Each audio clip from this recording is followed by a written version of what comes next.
হযরত মূসা আলাইহিস সালাতু ওয়াস সালামের নাম শুনেছেন? কথা বলেন।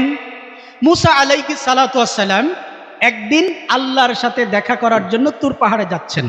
কোথায় যাচ্ছেন? তুর পাহাড়ে যাচ্ছেন। এটা কি আপনারা জানেন যে উনি আল্লাহর সাথে তুর পাহাড়ে কথা বলেন? রাস্তা দিয়ে হেঁটে যাওয়ার সময়, আমি যেই হাদিসটা এখন বলতেছি এটা সহিহ সনদে বর্ণিত না, এটা একটি ইসরায়েলি বর্ণনা।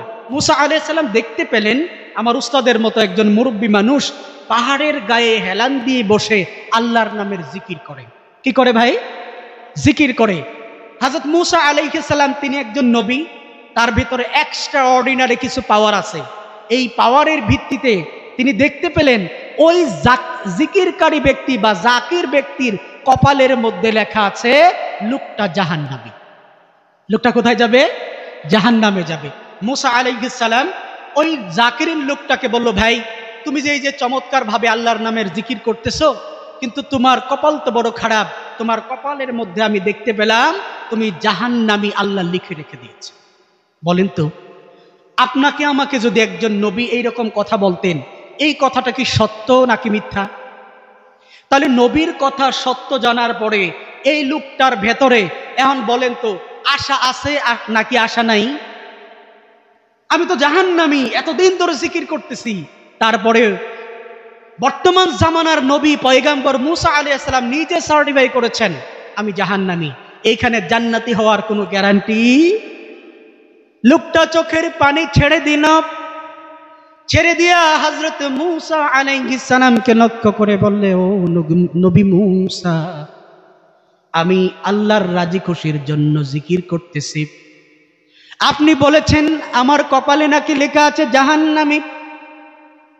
আমি আপনাকে সাক্ষ্য রেখে বলতেছি, আল্লাহর কসম করে বলি, আমি যদিও জাহান্নামে যাই তারপরেও মৃত্যুর পূর্ব পর্যন্ত আমি আল্লাহর জিকির করা ছাড়ব না।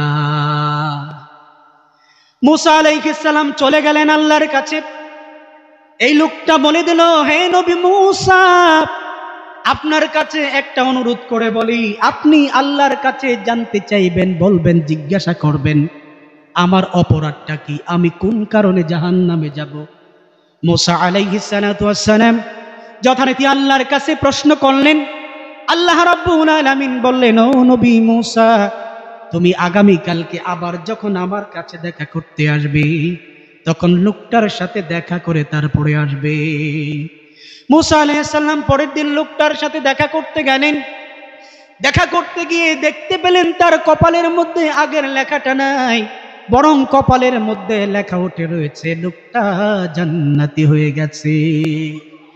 মূসা আলাইহিস সালাম অবাক হয়ে গেলেন, আল্লাহর কাছে ফরিয়াদ করে বললেন, রব্বুল আলামিন, গতকালকে আমি নিজের মুখে বলেছি লোকটা জাহান্নামী, আজকে তার কপালে জান্নাতি দেখতে পেলাম, আমি বুঝতে পারতেছি না এখন আমি লোকটাকে কেমন করে বলে তুমি জান্নাতি, তাহলে তো আমি নিজেই ফাসেক হয়ে যাব। রব্বুল আলামিন, ঘটনাটা জানতে চাই। তখন আল্লাহ রাব্বুল আলামিন ওহী করলেন, ও নবী মূসা, তুমি গতকালকে যখন লোকটাকে দেখেছিলে জাহান্নামী, তখন লোকটা সত্যিকার অর্থেই জাহান্নামী ছিল, কিন্তু যেই না তুমি জাহান্নামীর কথা বলেছ, লোকটা যখন বলেছে আমি জাহান্নামে গেলে যাব, তারপরেও আমি আমার রবের জিকির করা ছাড়ব না, এই কথা বলার সাথে সাথে আমার রহমতের দরিয়ায় জুস উঠে গিয়েছে, এই জন্য আমি তার পিছনের সকল গুনাহ মাফ করে দিয়েছি। রব্বুল আলামিন, তাহলে লোকটা আগে জাহান্নামী কেন ছিল?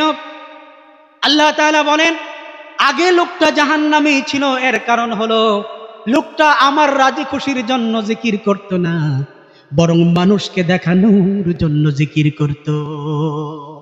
মানুষকে যেহেতু দেখানোর জন্য জিকির করত, এই জন্য আমি তার জিকিরের উপরে সন্তুষ্ট ছিলাম না, এই জন্য তাকে জাহান্নামী লিখেছিলাম। কিন্তু যেই মুহূর্ত থেকে সে শুধুমাত্র আমার রাজি খুশির জন্য জিকির করা শুরু করে দিয়েছে, তখন থেকে তার ভেতর থেকে লোক দেখানো ইবাদত চলে গিয়েছে, এই জন্য আমি তার ইবাদতটাকে কবুল করে নিয়েছি। সুবহানাল্লাহ বলবেন না? তাহলে এই ঘটনা থেকে আমরা যেটা বুঝলাম সেটা হলো সমস্ত ইবাদত কার জন্য করতে হবে?